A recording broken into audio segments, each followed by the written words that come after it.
Le vice-président région Afrique de l'Ouest du réseau panafricain des secrétaires généraux des villes et territoires d'Afrique, l'Ivoirien Jean-Michel Amankou, il nous expliquera les missions de l'organisation dans quelques minutes. Les feux de brousse ont entraîné des pertes en matériel de près de 204 milliards de francs CFA et ce sont 15 000 hectares de cultures agricoles qui ont été ravagés en 2016. C'est le constat fait par le directeur général des eaux et forêts lors de la 21e journée nationale de lutte contre les feux de brousse. Et puis la 13e édition du Festival international de la culture et des arts de Daouko va se tenir du 8 au 16 avril prochain. Le thème de cette édition, optimisation des potentialités culturelles et touristiques pour un développement local efficient. Madame, Monsieur, bonsoir. L'Ivoirien Jean-Michel Amankou est le nouveau vice-président région Afrique de l'Ouest du réseau panafricain des secrétaires généraux des villes et territoires d'Afrique. Il a été élu à Casablanca au Maroc. De nombreux défis attendent Jean-Michel Amankou qui entend atteindre ses objectifs en menant à bien la mission de l'organisation. Michel Digri. Porté par ses pairs à la vice-présidence région Afrique de l'Ouest du réseau des secrétaires généraux des villes du continent, Jean-Michel Amankou, secrétaire général de la mairie du Plateau, veut pouvoir compter sur le soutien de Lévi Kossi pour réussir son mandat. C'est une grande responsabilité et je pense qu'il a le besoin du soutien de tous. Des secrétaires généraux certes, mais de tous les maires également, tous les maires de Côte d'Ivoire. Nous pensons que tous ensemble, avec l'appui de Lévi Kossi, nous allons essayer plus ou moins de porter haut CGLU Afrique, le réseau Magnet à l'international.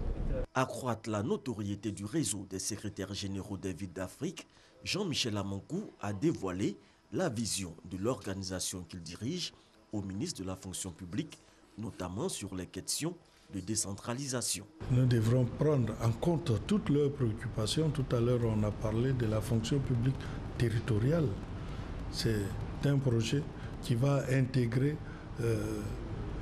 disons, la révision du statut général de la fonction publique. Donc, voilà les pistes de collaboration que nous aurons à avoir avec cette nouvelle structure. Le réseau panafricain des secrétaires généraux des villes d'Afrique, dénommé Africa Magnet, entend contribuer à l'amélioration de la gouvernance et à la qualité des services publics sur le continent.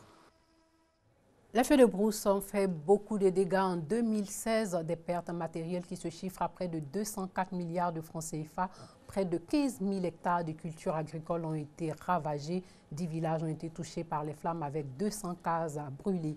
C'est le bilan amer qui a été fait par le directeur général des eaux et forêts, le colonel Soro Yamani. On en parlait lors de la 21e journée nationale de lutte contre ce phénomène. À Sifié, c'est dans le nord-ouest et c'était hier. Cette journée a été l'occasion pour le ministère des Eaux et Forêts de sensibiliser les populations sur les menaces que constituent les feux de brousse au plan social, économique et environnemental de notre pays. Il a été donc recommandé à toutes les populations de faire preuve de beaucoup de vigilance en adoptant un comportement nouveau. Mesdames et messieurs, mettons en place des pare-feux autour de nos plantations. Prenons soin d'écraser complètement les mégots de cigarettes. Arrêtons définitivement de mettre le feu à la brousse pour les parties de chasse au gibier. Au regard de la désolation et de la tristesse que créent les feux de brousse en cette période de saison sèche, le directeur général des eaux et forêts, représentant le ministre Issa Coulibaly, a invité les populations à la prudence. En ce début d'année 2017, nous signalons déjà des feux de brousse un peu partout. Il y a seulement quelques jours, on a enregistré l'incendie de 25 cases dans le village de Yor, dans la sous-préfecture de Toufa. Un feu non contrôlé a tué 2 enfants de 5 et 6 ans dans la sous-préfecture de Séguelon le 4 février 2017. J'en appelle donc à la conscience morale et humaine de tous ceux qui, volontairement ou de façon criminelle, mettent le feu à la brousse. Un message bien perçu par les populations, déterminé à éradiquer le fléau des feux de brousse en mettant l'accent sur la sensibilisation. Après le message lancé par le ministère des Eaux et Forêts, nous avons chargé d'aller dans les hameaux, d'aller dans les petits villages pour sensibiliser nos parents. Nous allons sensibiliser nos mamans, la jeunesse, parce que le feu de brousse nous fatigue beaucoup à ces filles. Du matériel et des kits de sensibilisation ont été remis aux comités installés dans la région du Morotougou afin de servir de relais dans leurs villages respectifs. Du cannabis, un poignard et des gris-gris ont été retrouvés sur des élèves à Yamoussoukro, une situation qui suscite interrogations et inquiétudes. La police les a interpellés dans le cadre des perturbations des cours constatées ces derniers jours dans plusieurs établissements. Les faits avec Kader Sogodougou. Préfecture de police de Yamoussoukro. Kofi Aka Alain, étudiant, Yoro Seri François Xavier, élève en seconde A, Trabi Tekalo, lui, élève en première A. Au lieu et place de livres et de cahiers, voici ce qui fait office de fourniture scolaire en possession de ces individus censés contribuer demain au rayonnement de la Côte d'Ivoire. Du cannabis, au total 50 boules, un poignard, des gris-gris. Ils se sont assignés comme mission de perturber le bon fonctionnement de l'école à Yamoussoukro, le village natal du premier président de la Côte d'Ivoire, Félix Houphouët-Boigny. Ils viennent d'être mis aux arrêts par la police. Aujourd'hui, il y a un groupe d'élèves conduits par le nommé Kofi Akangesan, qui serait venu d'Abidjan, qui est membre de la coordination de la FESI, venu d'Abidjan, pour organiser les troubles dans les établissements scolaires. Pour ces apprenants qui se réclament de la Fédération estudiantine et scolaire de Côte d'Ivoire, FESI, il faudra situer les responsabilités.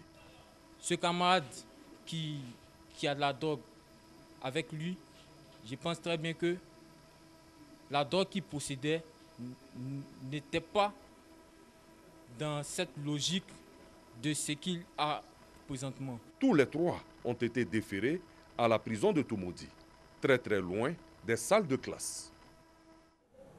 L'école ivoirienne à la croisée des chemins, 60% d'élèves n'atteignent pas le secondaire selon le 4e rapport de la Banque mondiale sur le système éducatif ivoirien. Parents et enseignants sont pointés du doigt. Toujours selon ce rapport de la Banque mondiale, ils s'investissent moins dans le suivi des apprenants. Herman Yamia.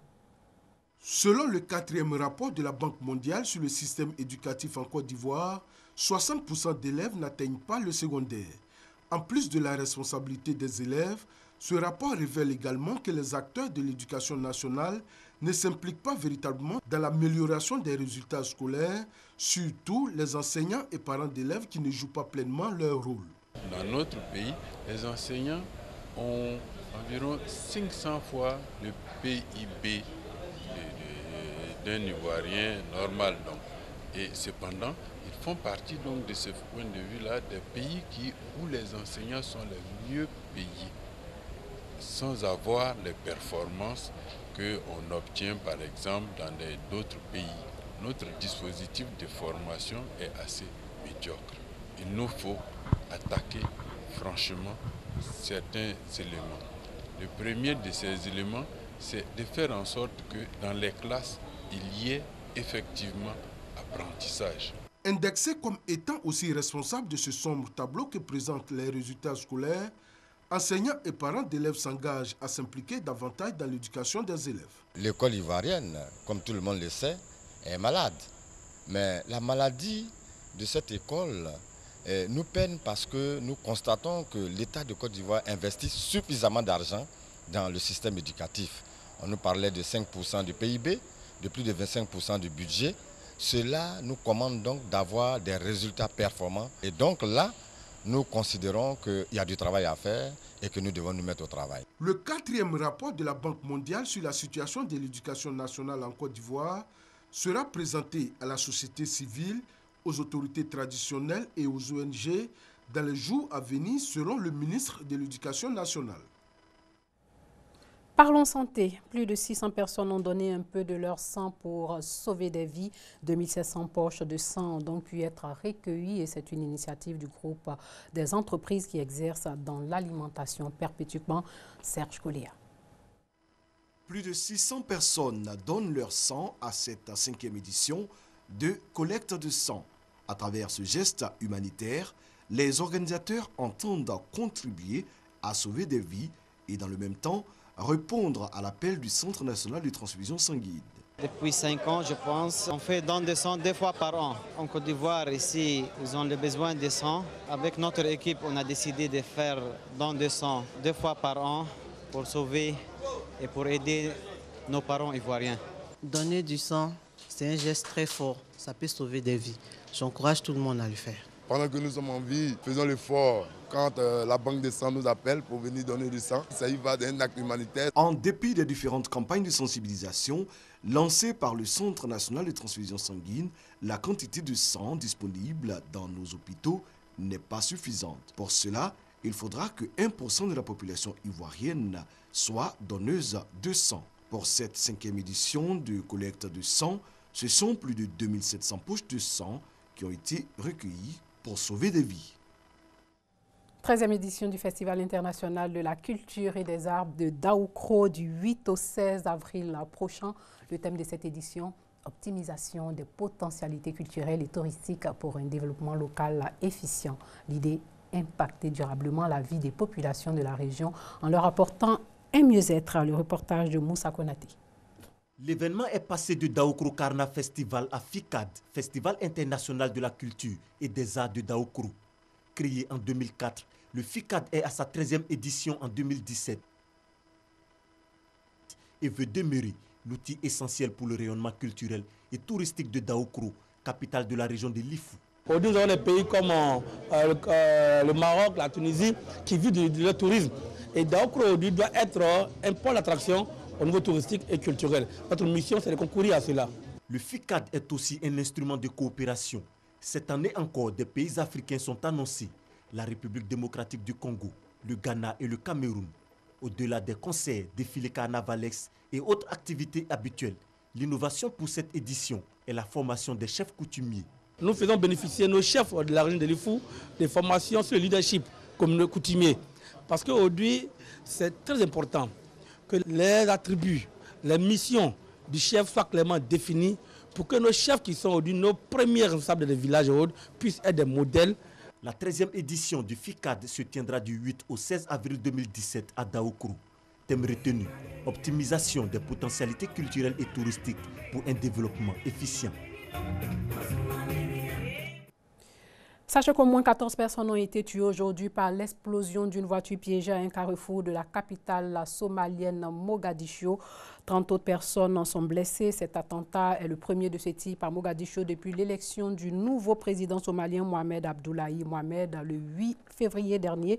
Jeudi, 2 enfants avaient été tués par des tirs de mortier le jour de la passation de pouvoir entre Farmajo et son prédécesseur. Et puis près de 350 000 enfants sont pris au piège dans la partie ouest de Mossoul. Des familles contactées par l'ONG affirment, l'ONG Save the Children affirme que fuir n'est pas une option à cause des menaces d'exécution sommaire proférées par les combattants de l'État islamique, des tireurs embusqués et des mines antipersonnelles. Les enfants doivent donc choisir entre les bombes, les combats et la faim s'ils restent et les exécutions et les tirs de snipers s'ils essaient de fuir, selon le directeur Irak de l'ONG britannique Save the Children. En Afrique du Sud, des parfums descendus tout droit des montagnes qui encerclent le Cap sont apparus il y a 2 ans à peine, mais leur succès a été immédiat. Dans les bars à tendance de la mégapole, le gin version sud-africaine s'est imposé comme la boisson à la mode. L'un de nos confrères de l'AFP nous conduit en Afrique du Sud. Dans ce bar du Cap, ce n'est pas le choix qui manque pour les amateurs de gin. 144 variétés différentes, dont une vingtaine produites localement avec des plantes sud-africaines. La région est plutôt connue pour ses vignes, mais plusieurs petites distilleries spécialisées ont vu le jour ces dernières années. Elles surfent sur la popularité croissante du gin artisanal. As the way it's booming, it becomes vraiment à la mode, c'est une tendance et les gens sont curieux. Ils veulent savoir de quoi il en retourne. Il y a beaucoup de bouche à oreille, les gens viennent voir, ils veulent goûter, explorer les nouvelles boissons qui existent aujourd'hui. Traditionnellement, cet alcool est distillé avec des baies de genièvre. Mais la biodiversité de la région du Cap permet aux producteurs locaux d'enrichir la recette avec toutes sortes de plantes exotiques. Bouchou, rooibos, géranium ou encore honeybush, ils ont l'embarras du choix. Nous utilisons aussi du Kapogbos, une variété de buisson des neiges, une sorte de romarin sauvage. Le goût est sucré, mais tourbé en même temps. C'est vraiment unique. Lucie et son partenaire étaient avocats avant de se lancer dans ce créneau en vogue. Il y a 2 ans, ils ont ouvert leur distillerie de gin, la première de la région. Ici, cette boisson était associée aux apéros de l'époque coloniale. Le gin ne renvoyait pas à quelque chose de positif. Donc c'est vraiment excitant d'essayer de réinventer cette image complètement. C'est pour ça qu'on a choisi de faire ça. Le gin ne représente que 0,1% de l'alcool consommé en Afrique du Sud. Mais les producteurs se méfient déjà d'une possible saturation du marché. Ils espèrent que leurs expérimentations vont convaincre beaucoup de nouveaux amateurs d'ici et d'ailleurs. Fin de ce journal, merci de nous avoir suivis et portez-vous bien.